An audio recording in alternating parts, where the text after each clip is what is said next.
መመለስ ውሃሽ መጠጣት ያምረኛል ካየርሽ መተንፈስ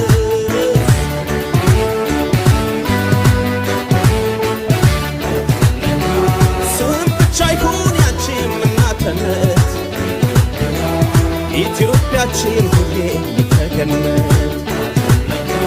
ስደት ይብቃኛል የእስካሁኑ ረሃብና ችግር ልቤ ሆኖ